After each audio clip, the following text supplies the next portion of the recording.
Si elle te quitte, ce que tu feras dans les prochains jours définira quel genre d'homme tu es. La plupart des gens finissent par désespérer. Ils supplient, ils courent après quelqu'un, ils se justifient, ils s'humilient en essayant de reconquérir une personne qui a déjà décidé de partir. Et c'est précisément à ce moment-là qu'ils perdent le peu de respect qui leur restait. Une rupture ne détruit pas un homme. Ce qui détruit, c'est une réaction faible, émotionnelle et impulsive. Il existe une manière d'agir qui préserve votre valeur, une position qui préserve votre dignité. Une réponse qui change complètement la donne, aussi bien en vous que dans son esprit. Et c'est ce que je vais vous montrer maintenant. Je vais vous révéler 12 choses que vous devez faire lorsqu'une femme vous quitte. À partir de maintenant, vous allez entendre ce que personne n'ose dire, les vérités occultées par des discours préparés que la plupart préfèrent ignorer. Alors, abonnez-vous à la chaîne, activez les notifications, likez la vidéo et dites-nous de quelle ville vous nous regardez, car je veux savoir d'où vous nous suivez. Beaucoup de femmes craignent qu'une chaîne comme la nôtre atteigne 100 000 abonnés, car elles savent que plus les hommes prennent conscience de la situation, moins la manipulation est efficace. Se réveiller ne sert à rien si tout le monde dort encore. Alors, abonnez-vous dès maintenant à la chaîne pour nous aider à développer notre communauté d'hommes lucides et préparés. C'est entièrement gratuit. Sans plus tarder, passons aux choses sérieuses. Première étape. Ne demandez pas d'explication. Lorsqu'une femme décide de rompre, l'une des plus grandes erreurs qu'un homme puisse commettre est de chercher des explications détaillées, des justifications ou des raisons à ce qui s'est passé. Cette erreur, en apparence anodine, a des conséquences psychologiques et émotionnelles bien plus profondes que la plupart des hommes ne le réalisent sur le coup. Ce comportement, bien qu'il paraisse naturel, humain et même raisonnable au premier abord, révèle quelque chose de très précis et dévastateur sur votre état émotionnel. Il traduit le désespoir, une profonde insécurité et une dépendance affective qui dépassent largement ce qui devrait exister dans une relation saine et équilibrée. En demandant des explications, vous lui dites en réalité, au monde entier et surtout à vous-même, que vous êtes incapable d'affronter la réalité seul, que vous avez besoin de son approbation et de ses paroles pour accepter ce qui s'est passé, que vous n'avez pas la force émotionnelle nécessaire pour encaisser un coup dur sans soutien extérieur. Cela vous place dans une position d'extrême faiblesse, une position qui mine votre estime de soi, votre image et le peu de respect qu'elle pourrait encore vous porter. L'esprit humain, surtout lors de moments de profonde souffrance émotionnelle, tend à créer l'illusion puissante et séduisante que comprendre la raison apaisera la douleur, refermera cette plaie béante qui vous déchire la poitrine à chaque instant. Mais il ne s'agit là que d'un piège psychologique sophistiqué que votre propre cerveau tisse pour justifier le contact, l'attachement prolongé, le refus inconscient d'accepter ce qui est pourtant là, sous vos yeux, avec une clarté absolue. Et tant que vous alimenterez cette illusion, vous resterez prisonnier d'un cycle de souffrance que vous perpétuez vous-même par chaque message envoyé, chaque appel passé, chaque rencontre sollicitée, dans le seul but d'entendre quelque chose que, au fond, vous savez déjà. La vérité que peu d'hommes veulent entendre et que peu sont prêts à accepter, c'est que les explications sont rarement honnêtes, complètes et apaisantes. Même lorsqu'elles sont empreintes d'une certaine sincérité, elles ne guérissent rien, ne résolvent aucun problème concret et ne font souvent qu'aggraver la blessure que vous cherchiez désespérément à refermer. Les femmes, comme les hommes, ignorent souvent ce qu'elles ressentent, ou bien elles le savent, mais n'ont pas le courage de l'exprimer clairement et objectivement, par peur de vous blesser irrémédiablement, par crainte de créer un conflit inutile, ou tout simplement parce qu'à ce moment-là, elles ne vous doivent plus d'explications sur leurs propres décisions et sentiments.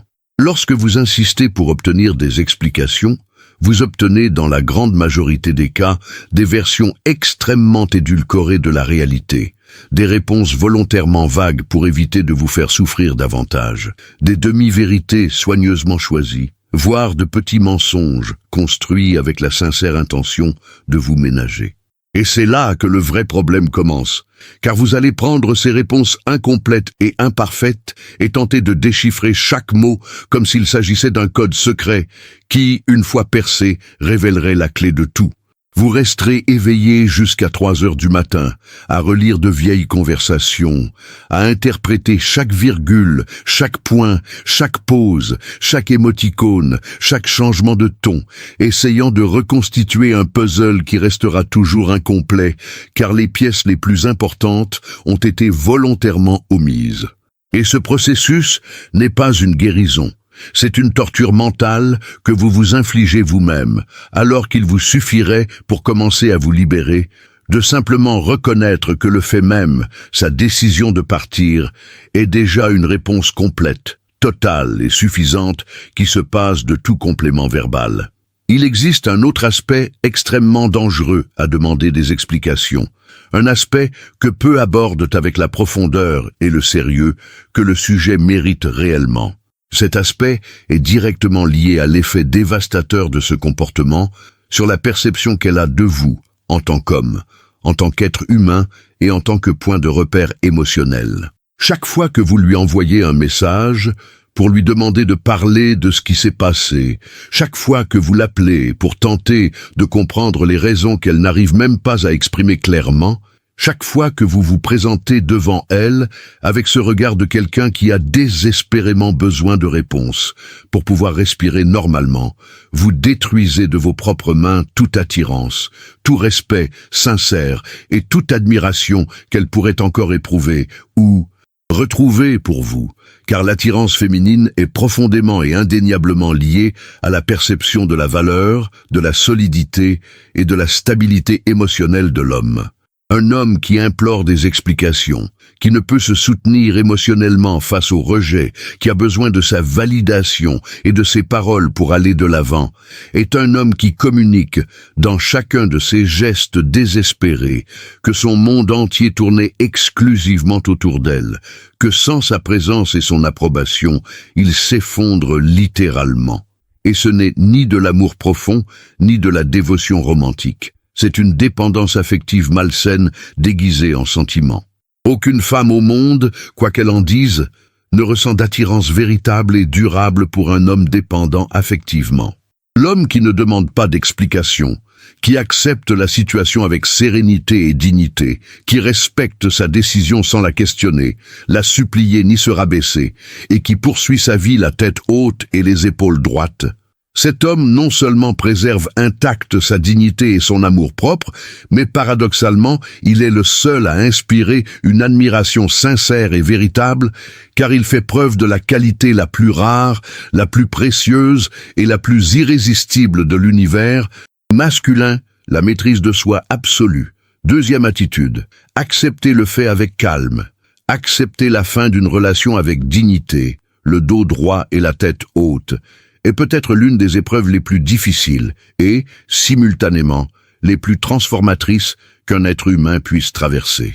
Cela exige en effet d'aller à l'encontre de ses instincts les plus primitifs, automatiques et profondément ancrés, des instincts façonnés par des millénaires d'évolution humaine qui nous poussent instinctivement à lutter, négocier, supplier, bref, à tout faire pour récupérer ce qui a été perdu.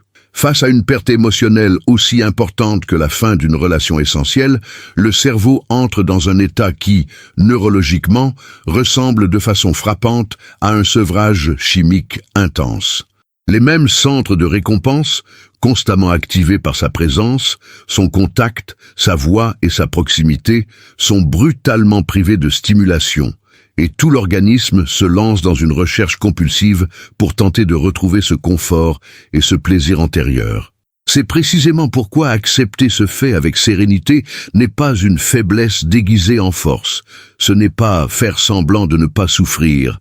Ce n'est pas se forger un masque d'indifférence pour tromper autrui, mais bien l'acte le plus courageux, le plus mature et le plus puissant qu'un homme puisse accomplir, car il exige de lui qu'il contrôle consciemment ses pulsions les plus primaires et qu'il choisisse délibérément une réponse différente de celle que son corps tout entier lui hurle. De donner, accepter avec sérénité, c'est regarder la réalité en face, sans distorsion, sans minimisation, sans le voile d'un espoir irrationnel, et se dire avec toute la clarté et la fermeté nécessaires, c'est terminé, et je continuerai d'être qui je suis, peut-être même une meilleure version de moi-même, quoi qu'il arrive. Accepter avec sérénité, c'est aussi comprendre profondément et définitivement que votre réaction face à cette situation en dit bien plus long sur qui vous êtes que n'importe quel accomplissement, titre ou possession matérielle accumulée au cours de votre vie. Car le caractère d'un homme ne se révèle pas dans les moments de joie et d'abondance. Il se révèle avec une lucidité brutale et lucide dans les moments de perte, de rejet et de souffrance. Et c'est précisément dans ces moments-là que vous avez l'opportunité unique et précieuse de vous montrer à vous-même, et à elle, ni à personne d'autre, quel genre d'homme vous êtes vraiment. Un homme qui accepte la fin d'une relation avec sérénité ne va pas la dénigrer auprès de ses amis, ni chercher à se justifier en se présentant comme un méchant. Il ne publie pas de messages passifs-agressifs sur les réseaux sociaux en espérant qu'elle les voie et se sente coupable.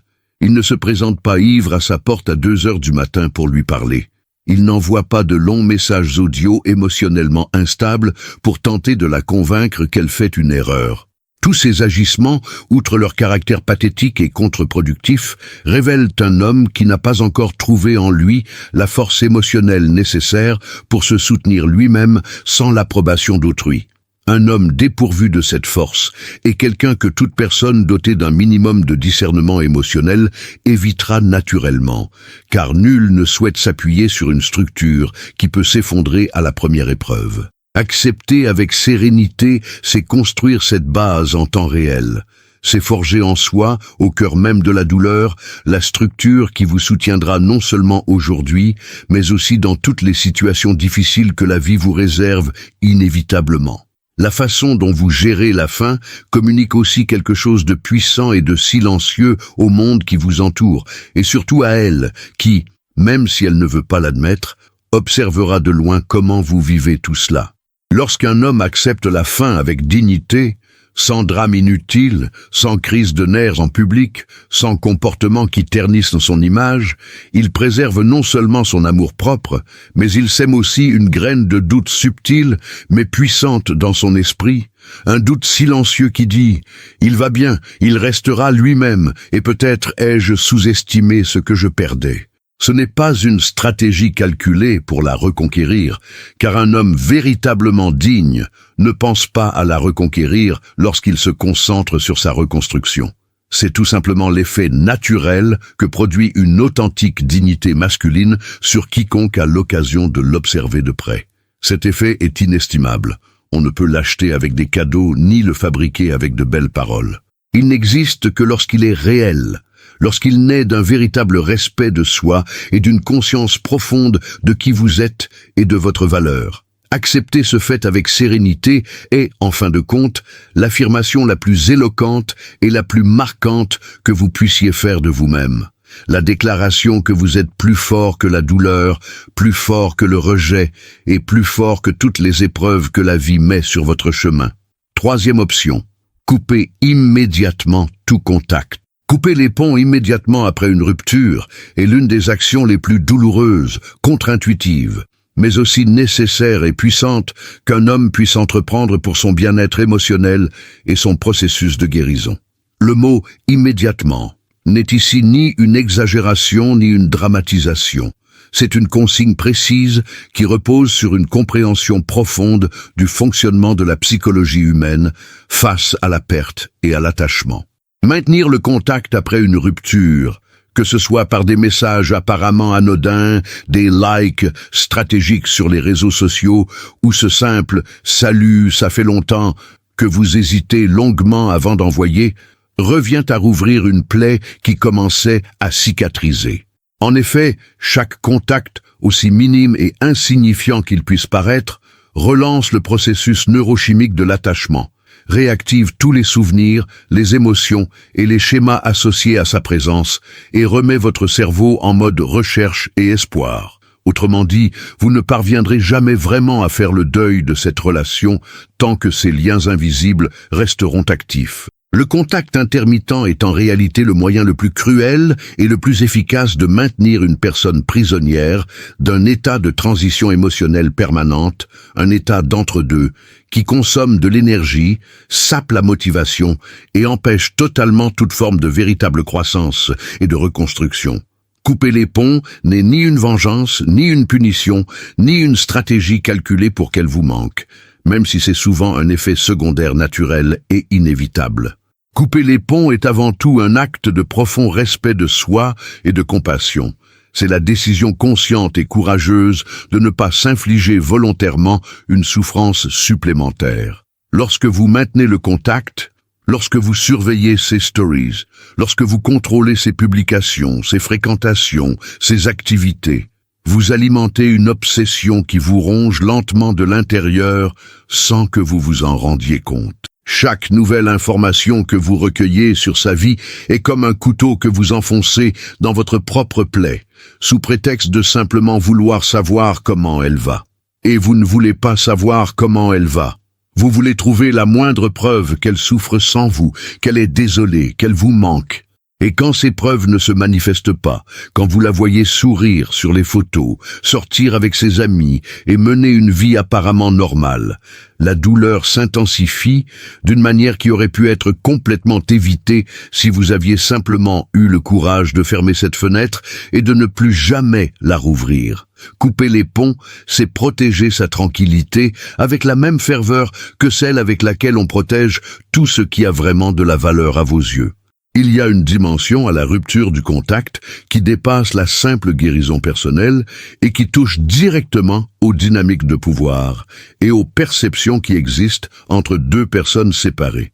Lorsque vous disparaissez, lorsque vous cessez de chercher, lorsque vous cessez d'être prévisible et disponible, vous créez un vide que son esprit comblera inévitablement par la curiosité, la réflexion et les questions. Car une absence réelle, l'absence authentique de quelqu'un qui était constamment présent est bien plus marquante et puissante que n'importe quel mot, n'importe quel geste, n'importe quelle tentative de prouver votre valeur. Une présence constante et désespérée ne génère pas d'attirance. Elle engendre l'étouffement et la confirmation que, finalement, vous n'avez rien de mieux à faire que de graviter autour de sa vie, même après avoir été congédié. Mais une absence digne, l'absence de quelqu'un qui a clairement tourné la page et construit quelque chose. Cette absence-là génère le respect, l'admiration et souvent un regret sincère qui n'aurait jamais surgi si vous aviez continué à insister et à mendier son attention. Couper immédiatement les ponts est donc à la fois le geste le plus sage que vous puissiez faire pour votre propre guérison et la déclaration la plus éloquente et la plus percutante que vous puissiez faire sur votre valeur en tant qu'homme. La déclaration silencieuse que votre vie a un cours, un but et une direction qui existent totalement indépendamment de sa présence ou de son absence. Quatrième attitude. Maintenez votre routine. Maintenir sa routine après une rupture peut sembler, de prime abord, une tâche insignifiante comparée à la douleur ressentie. Cela peut même paraître une manière froide et mécanique de gérer une épreuve aussi profondément humaine et émotionnelle.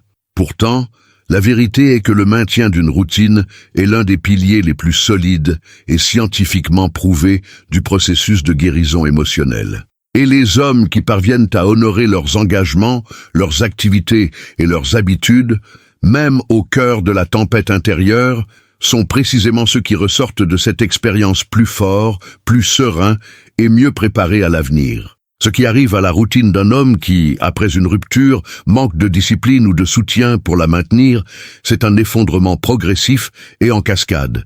Il cesse de faire de l'exercice par manque de motivation.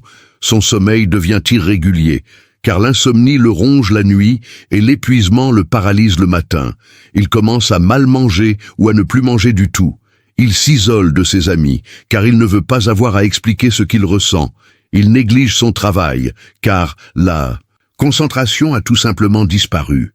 Et cet effondrement de la routine crée un environnement intérieur de chaos, de désordre et de dysfonctionnement qui amplifie la douleur émotionnelle à des niveaux bien supérieurs à ce que la situation elle-même justifierait, car désormais, Il ne s'agit plus seulement de faire face à la fin d'une relation, mais aussi à la perte de la structure qui donnait forme et sens à son quotidien.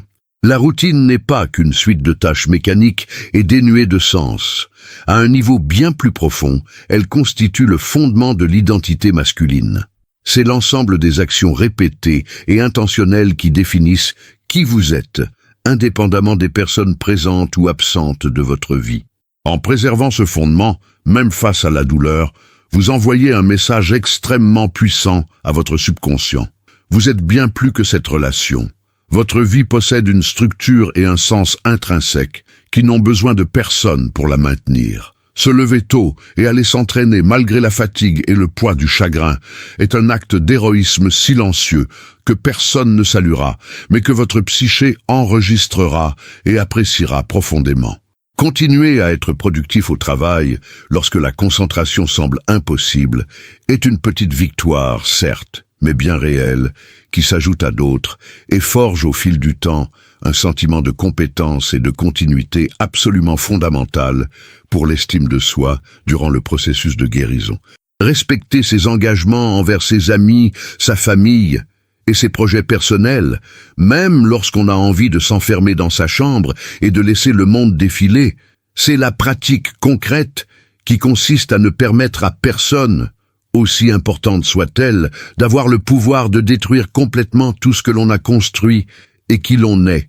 Il existe également une dimension pratique et stratégique au maintien d'une routine qu'il convient de bien comprendre. La routine agit comme un rempart contre les moments les plus dangereux et les plus vulnérables du processus de deuil, c'est-à-dire les moments d'oisiveté, de vide et de silence. C'est dans ces moments-là, quand on n'a rien de précis à faire, quand l'esprit est libre de vagabonder, que les pensées les plus douloureuses et destructrices surgissent avec une force et une intensité accrues. C'est dans ces moments-là que la tentation d'envoyer un message, d'appeler, de se manifester d'une manière ou d'une autre, devient presque irrésistible. Et c'est précisément là que la routine devient votre meilleur allié, car elle remplit ces espaces vulnérables d'action, de sens et de mouvement. Un homme qui a une routine bien structurée n'a tout simplement pas assez de temps pour sombrer dans le cycle de rumination obsessionnelle qui détruit tant d'hommes après une rupture. Il ne s'agit pas d'évasion ni de déni de la douleur, mais d'une gestion intelligente de son énergie et de son attention, qui permet à la guérison de se produire en parallèle de la vie, au lieu d'exiger que toute la vie soit paralysée pendant la guérison, ce qui, au final, ne fonctionne jamais et ne fait que prolonger inutilement et contre-productivement la souffrance. 5e attitude, arrêtez de l'idéaliser. Cesse de l'idéaliser. C'est probablement le travail le plus profond, le plus honnête et le plus transformateur que tu auras à accomplir après une rupture, car l'idéalisation est une illusion fondée non pas sur la réalité de ce qu'elle était, mais sur le besoin émotionnel de la personne que tu voulais qu'elle soit. Tant que tu continueras à vivre dans cette illusion, tant que tu nourriras ton esprit de l'image d'une femme parfaite, irremplaçable et unique, qui n'a jamais existé telle que tu l'as construite, tu resteras prisonnier d'un chagrin sans fin. Car tu ne pleures pas la perte d'une personne réelle, avec toutes ses qualités et ses défauts. Tu pleures la perte d'un personnage idéalisé, créé par ton propre cerveau, et qui n'a jamais pleinement correspondu à la réalité. Le processus d'idéalisation commence au sein même de la relation. Lorsque la dopamine et l'ocytocine inondent ton organisme pendant la phase d'infatuation, te poussant à filtrer inconsciemment et sélectivement les informations que tu reçois sur l'autre. Cela amplifie tout ce qui est positif et minimise, voire ignore complètement, tout ce qui est problématique, incohérent ou incompatible. Après la fin de la relation, ce filtre ne disparaît pas automatiquement. Au contraire, il s'intensifie car la douleur de la perte ajoute une couche supplémentaire de romantisme et de nostalgie, transformant les souvenirs en quelque chose d'encore plus éloigné de la réalité objective qu'ils ne l'étaient lorsqu'on les vivait. Pour vraiment cesser de l'idéaliser, Il vous faut le courage intellectuel et émotionnel de faire ce que la plupart des hommes en détresse refusent de faire.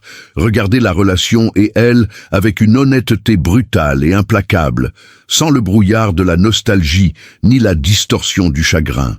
Cela signifie s'asseoir avec soi-même et lister mentalement ou par écrit non seulement les bons moments, non seulement ceux que vous voulez immortaliser, mais aussi tout ce qui vous a dérangé, tous les moments de tension, d'incompatibilité, de déception et de douleur qui ont existé, qui étaient tout aussi réels et qui faisaient partie intégrante de l'expérience que vous transformez en une œuvre d'art dans votre esprit.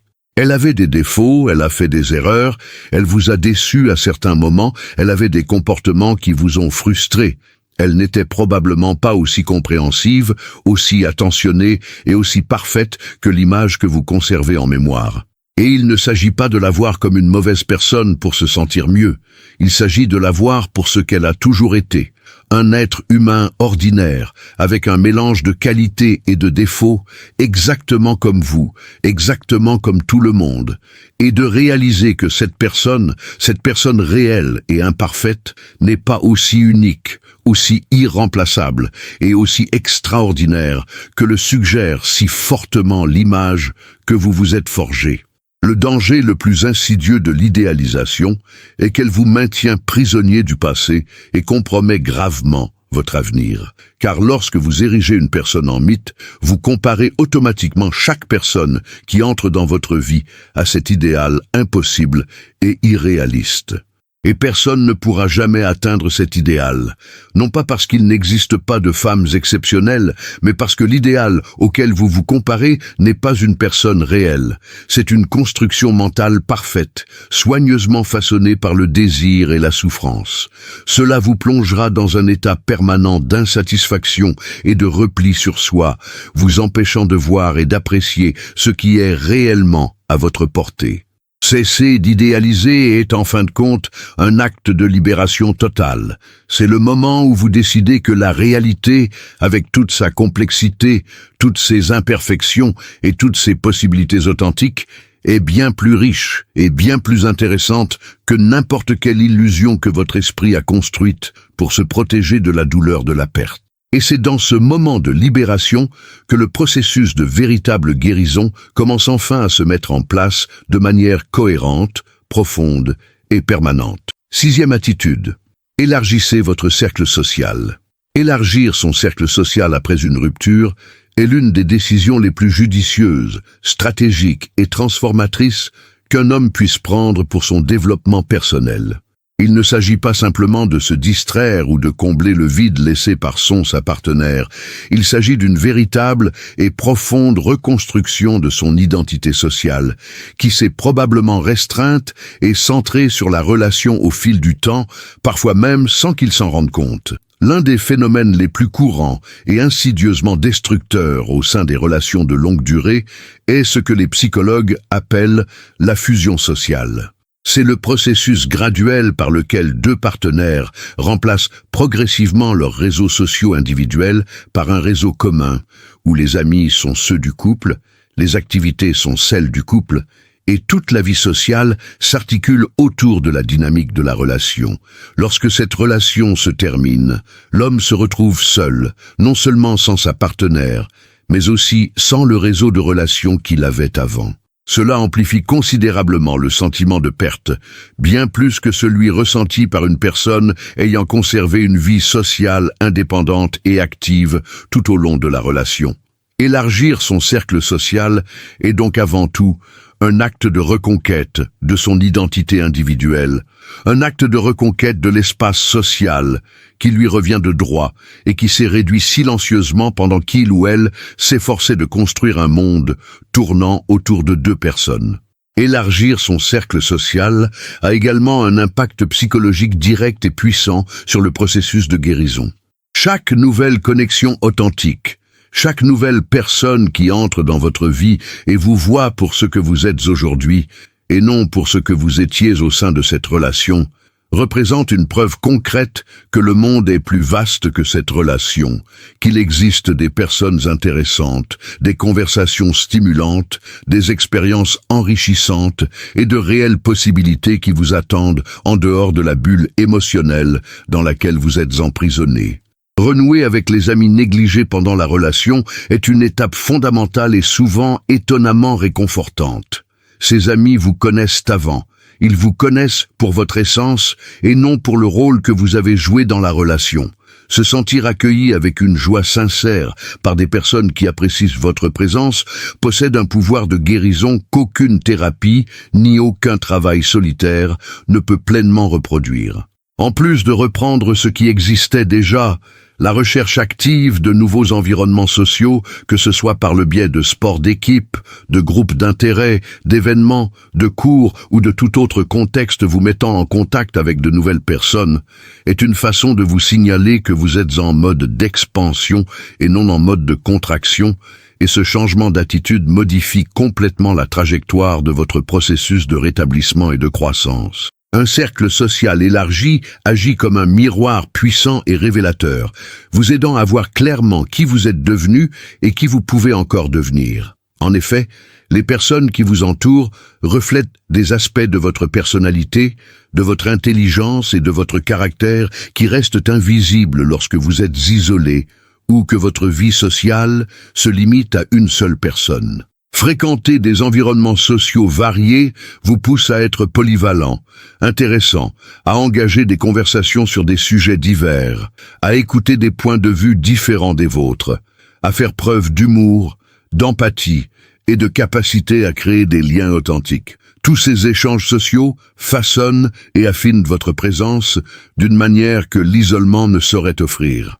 De plus, et c'est un sujet que peu de gens abordent ouvertement, une présence sociale active a un effet direct et mesurable sur la perception de soi, car lorsque des personnes apprécient votre compagnie, rient avec vous, recherchent votre présence et valorisent ce que vous apportez aux environnements dans lesquels vous vous trouvez, il devient beaucoup plus difficile pour votre esprit de maintenir l'idée que vous êtes insuffisant, que vous n'êtes pas à la hauteur, que sans elle, vous êtes moins important. Et c'est précisément cette idée qu'il faut détruire pour que la guérison puisse se produire complètement, définitivement et de façon permanente. 7e attitude. Ne vous attardez pas sur le passé. Éviter le passé est l'une des attitudes les plus difficiles à maintenir, car le passé, surtout celui d'une relation importante, exerce une forte attraction sur l'esprit humain. Cette attraction se justifie biologiquement par le fait que notre cerveau est programmé par l'évolution pour revisiter les expériences passées à la recherche de schémas, d'enseignements et d'informations potentiellement utiles au présent. Cependant, dans le contexte émotionnel d'une rupture, cela se transforme en un cercle vicieux et destructeur de rumination qui n'apporte aucune croissance, mais ne fait que prolonger et amplifier la souffrance, d'une manière qui pourrait être totalement évitée par la prise de conscience et la discipline mentale. Ne pas s'attarder sur le passé signifie, de manière très concrète et pratique, ne pas rouvrir d'anciennes conversations, ne pas se remémorer des dates importantes de la relation comme s'il s'agissait de blessures à explorer de manière productive. Ne pas entamer de conversations avec elle qui commencent par « tu te souviens quand » ou « tu étais comme ça avant ». Ne pas utiliser les moments de contact occasionnels pour raviver des souvenirs partagés comme une forme voilée de reconnexion. Émotionnelle. Ne pas parler de la relation à ses amis dans une boucle répétitive qui ne fait que vous maintenir émotionnellement ancré à quelque chose qui n'existe plus, car chaque fois que vous plongez volontairement dans les souvenirs du passé, vous choisissez d'activer les mêmes circuits neuronaux qui entretiennent l'attachement. Et il ne s'agit pas d'une nostalgie inoffensive, mais d'une automutilation émotionnelle déguisée en comportement socialement acceptable. Ne pas ressasser le passé, c'est aussi faire preuve de suffisamment de maturité pour ne pas instrumentaliser l'histoire de la relation lors de vos interactions actuelles, que ce soit par nécessité pratique, en raison de vos cercles sociaux communs, ou pour toute autre raison, rendant le contact inévitable. Raviver les comportements passés, se souvenir des promesses non tenues et exhumer les conflits ou les déceptions pour alimenter les disputes dans les conversations présentes est contre-productif, ne change rien au passé, ne résout aucun problème et ne fait que révéler que vous êtes encore prisonnier du passé, signe d'une extrême faiblesse et d'un manque flagrant de maîtrise de soi. Un homme qui tourne véritablement la page n'a pas besoin de revisiter le passé pour se sentir justifié, n'a pas besoin qu'elle reconnaisse ses erreurs pour guérir, n'a besoin d'aucune forme de résolution narrative extérieure pour clore intérieurement ce qui doit l'être, car la véritable guérison se produit en vous, indépendamment de tout ce qui se passe ou ne se passe pas dans le monde extérieur. Et plus tôt vous intérioriserez cette vérité, plus vite vous vous libérerez de la prison invisible. Que représente le passé lorsque vous le maintenez artificiellement en vie par l'attention constante et obsessionnelle que vous lui consacrez? Le passé a sa place, et cette place est celle d'une source d'apprentissage et de connaissance de soi, non celle d'une destination où l'on retourne sans cesse en quête de réconfort, de réponse ou d'une justice qu'il ne pourra jamais offrir. Tirer des leçons du passé, comprendre les schémas qui se sont répétés, reconnaître ses propres erreurs et sa part de responsabilité dans la fin de la relation. Voilà un travail légitime, nécessaire et profondément précieux que tout homme devrait entreprendre sincèrement après une séparation. Mais il existe une différence fondamentale et très nette entre faire le point sur le passé dans le but de grandir et rester bloqué dans le passé, avec l'objectif inconscient d'éviter d'affronter le présent et l'avenir. Faire le point sur le passé, c'est se retourner une fois pour toutes avec lucidité et courage, en extraire ce qui est utile et avancer fort de cet apprentissage intégré. Être bloqué, c'est tourner en rond autour des mêmes souvenirs, des mêmes regrets et des mêmes histoires, sans jamais progresser. Cette distinction est ce qui différencie un homme qui utilise ses expériences comme un moteur pour s'améliorer de celui qui les utilise comme des ancres, le maintenant immobile, tandis que le monde et les opportunités continuent d'avancer sans lui.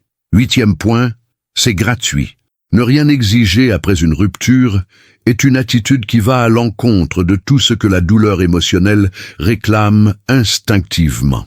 Car la douleur a un besoin presque viscéral de justice, d'équilibre, de reconnaissance, d'aveu des erreurs, de prise en compte des promesses non tenues, et d'une compensation ou du moins d'une validation de la souffrance endurée par la personne qui l'a causée.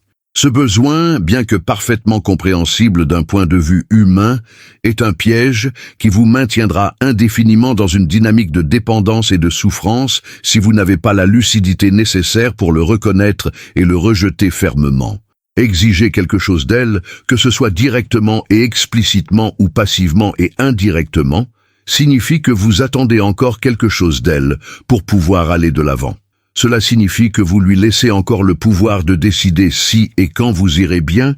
Cela signifie que votre paix intérieure dépend d'une action ou d'une reconnaissance extérieure qui ne viendra peut-être jamais.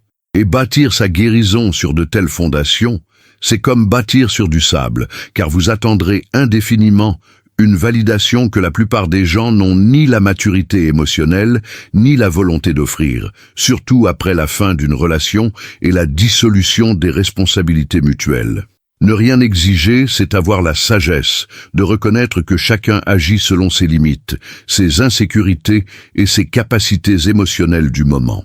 S'attendre à ce que la personne qui vous a quitté soit désormais suffisamment consciente, mature et courageuse pour revenir vers vous, reconnaître honnêtement ses erreurs et vous offrir la compensation émotionnelle que vous estimez méritée, est une attente qui se concrétise rarement.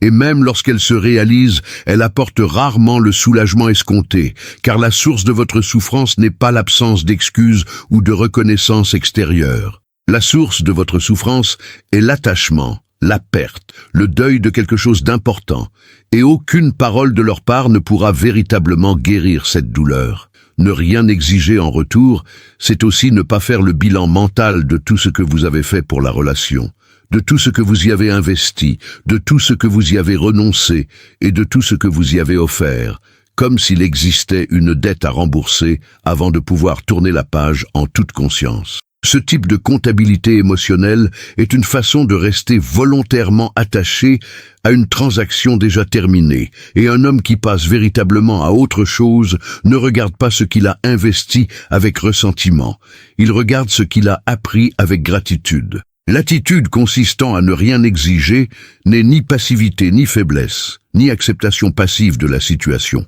C'est en réalité l'expression la plus aboutie de la maîtrise de soi et de la conscience émotionnelle, car elle découle de la reconnaissance que votre paix intérieure ne peut et ne doit dépendre d'aucune action extérieure totalement hors de votre contrôle. Lorsque vous n'exigez rien, lorsque vous accueillez ce qui s'est passé sans réclamer de compensation, vous exercez une forme de liberté que la plupart des gens n'expérimentent jamais véritablement.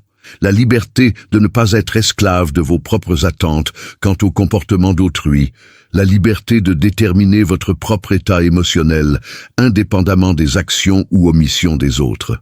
Et cette liberté, une fois véritablement vécue, transforme complètement votre rapport non seulement à vous-même, mais aussi au monde entier. Celui qui ne réclame rien n'est pas celui qui accepte en silence d'être maltraité.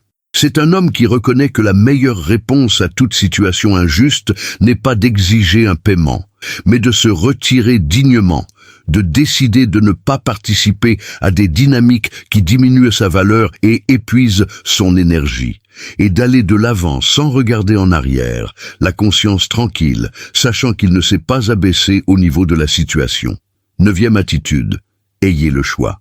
Avoir le choix est l'un des concepts les plus mal compris, les plus mal interprétés, et pourtant les plus fondamentaux dans l'univers de la psychologie masculine et des dynamiques relationnelles. La plupart des hommes qui entendent cette idée pour la première fois l'interprètent à tort, comme un conseil les incitant à multiplier les conquêtes féminines pour se distraire ou compenser une rupture. Mais avoir le choix signifie bien plus que cette interprétation superficielle. Cela touche à quelque chose de beaucoup plus profond, de beaucoup plus solide et de beaucoup plus transformateur. Le développement authentique et réel de votre charme, de votre présence et de votre valeur en tant qu'homme, dans toutes les dimensions qui comptent. Avoir le choix commence intérieurement, avant tout résultat extérieur. Cela commence au moment où vous décidez consciemment d'investir sérieusement et régulièrement dans votre développement personnel. Lorsque vous décidez de prendre soin de votre corps par une activité physique régulière et une alimentation saine, lorsque vous décidez de développer vos compétences professionnelles et intellectuelles jusqu'à ce que votre compétence devienne incontestable et séduisante. Lorsque vous décidez de cultiver votre stabilité émotionnelle, votre sens de l'humour, votre leadership et votre présence sociale au point de rendre votre entreprise véritablement désirable et appréciée, vous y parviendrez. Car un homme qui travaille constamment sur ces aspects attire naturellement des personnes de qualité sans avoir besoin de les courtiser, de les supplier ou de se rabaisser pour se faire remarquer. Avoir des options modifie profondément votre rapport au passé et au présent. En effet, lorsque vous ressentez sincèrement et non artificiellement de réelles possibilités dans votre vie, que des personnes s'intéressent à vous, que votre valeur ne dépend pas de la présence d'une seule personne, la douleur de la perte s'estompe progressivement dans votre horizon émotionnel. Non pas que vous ayez oublié ces personnes, ou que vous ayez fait comme si cela n'avait pas d'importance, mais parce que le présent et l'avenir offrent désormais des perspectives réelles et concrètes qui rivalisent avec le passé de manière légitime et honnête. L'absence d'options est l'un des plus grands amplificateurs de souffrance émotionnelle qui soit. Lorsqu'une personne a le sentiment d'avoir perdu la seule chose précieuse qu'elle possédait, qu'il n'y a rien ni personne de comparable à l'horizon, que l'avenir est un désert aride, la perte prend une dimension catastrophique et irréversible qui déforme complètement la réalité. Mais lorsque ce même homme a de réelles options, lorsqu'il est en contact avec d'autres personnes, lorsque sa vie repose sur de multiples piliers de satisfaction et d'épanouissement, la perte trouve sa véritable ampleur, qui est importante et douloureuse, mais pas catastrophique ni irréversible. Et c'est cette perspective juste qui permet au processus de guérison de se dérouler de manière saine et équilibrée. Il est crucial de comprendre que disposer de véritables options ne revient pas à utiliser les autres comme des objets jetables pour combler un vide affectif passager. Cette approche ne crée pas de véritables choix. Elle engendre des liens superficiels et éphémères, stériles et souvent néfastes pour la personne concernée comme pour vous. Avoir de véritables options, c'est attirer naturellement des personnes de qualité, car on s'efforce constamment de le devenir. C'est avoir une estime de soi suffisamment développée pour reconnaître sa propre valeur sans avoir besoin d'une validation constante. C'est être ouvert aux possibilités offertes par la vie sans le désespoir de celui qui pense que le meilleur est passé, ni l'anxiété de celui qui cherche désespérément à remplacer ce qu'il a perdu.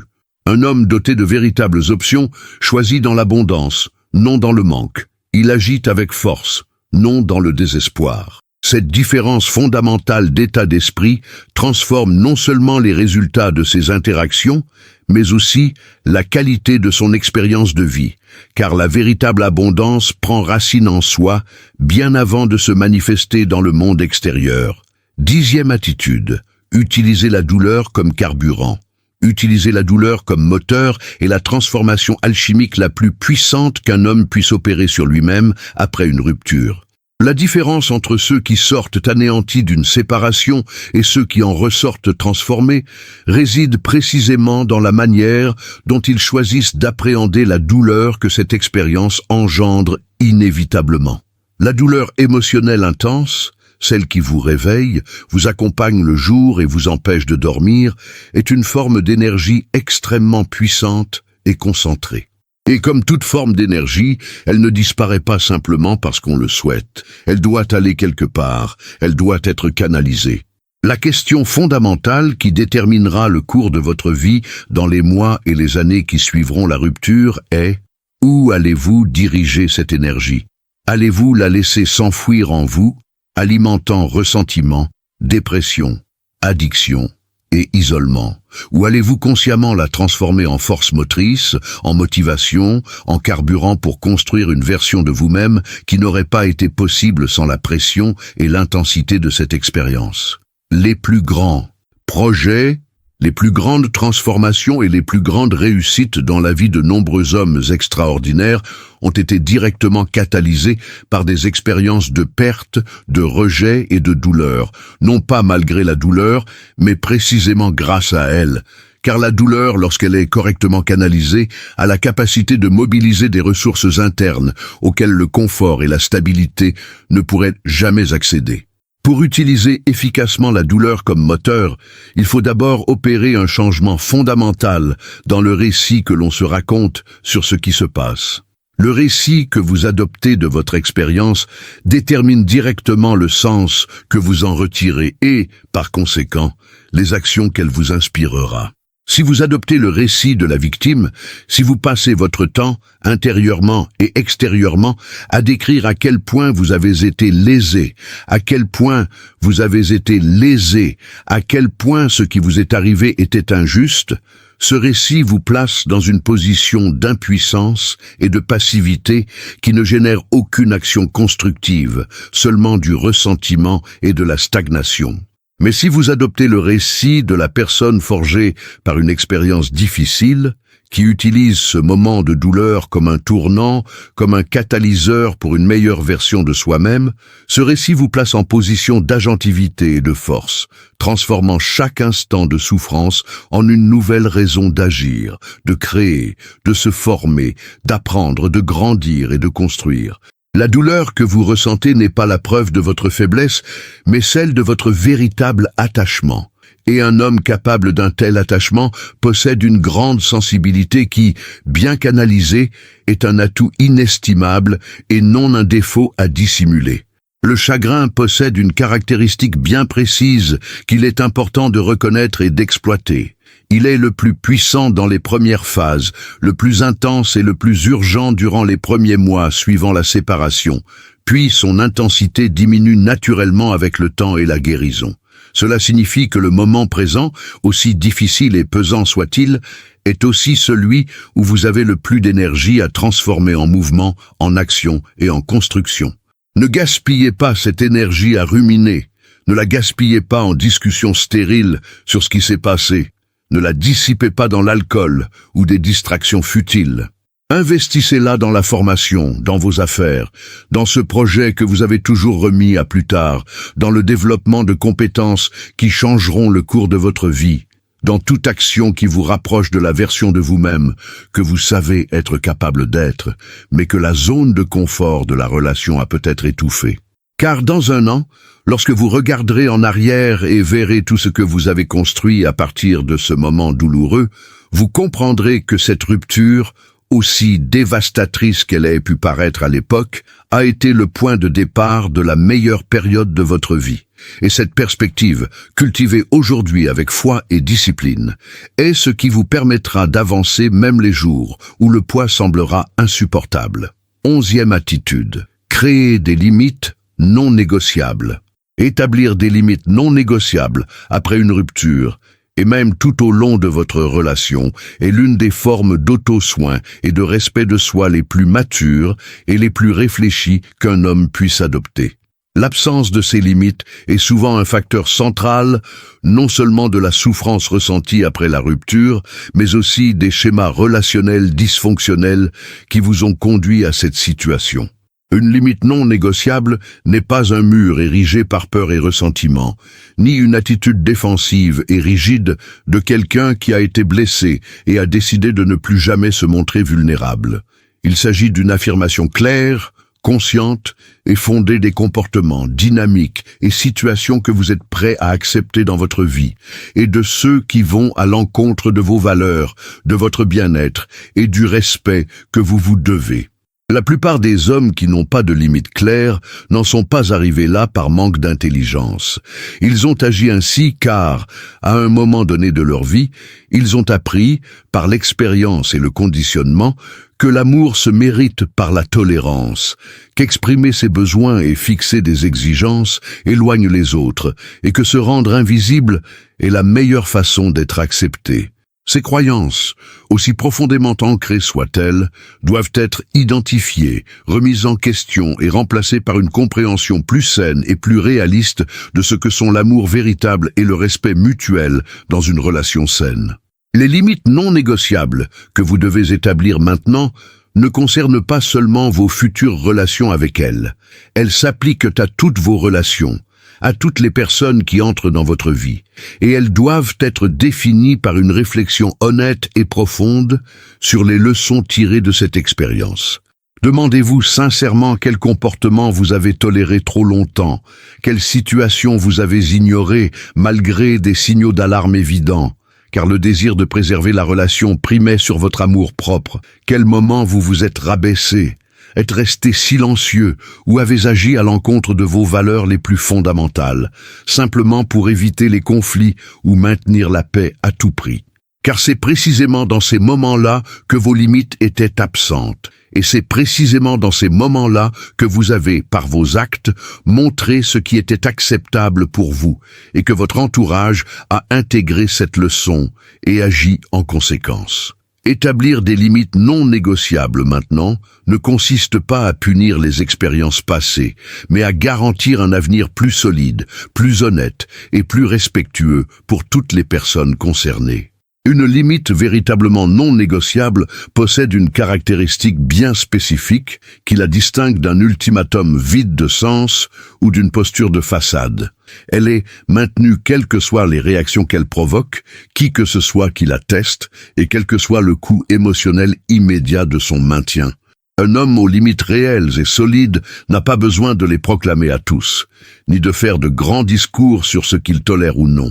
Il agit simplement en conséquence, de manière cohérente et discrète, et son entourage comprend rapidement ce qu'il peut attendre de lui, sans qu'aucune explication ne soit nécessaire. Cette cohérence, cette parfaite adéquation entre ses valeurs affichées et ses actes, forge ce qui est peut-être le bien le plus précieux qu'un homme puisse développer tout au long de sa vie, l'intégrité.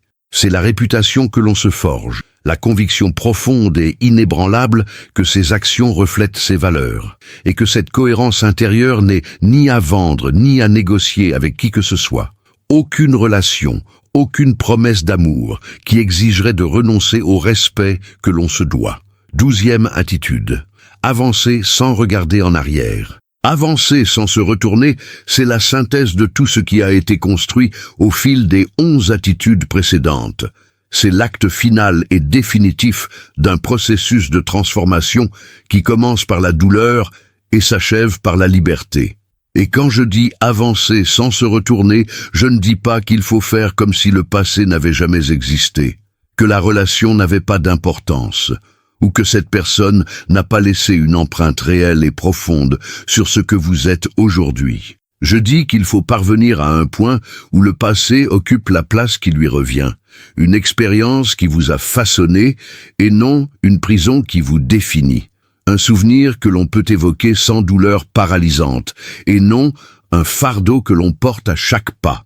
Avancer est fondamentalement différent de simplement laisser le temps passer, car le temps seul ne guérit rien. Il ne fait que créer une distance entre vous et l'événement. Cette distance peut être comblée par la croissance et la construction, ou par la stagnation et l'évitement.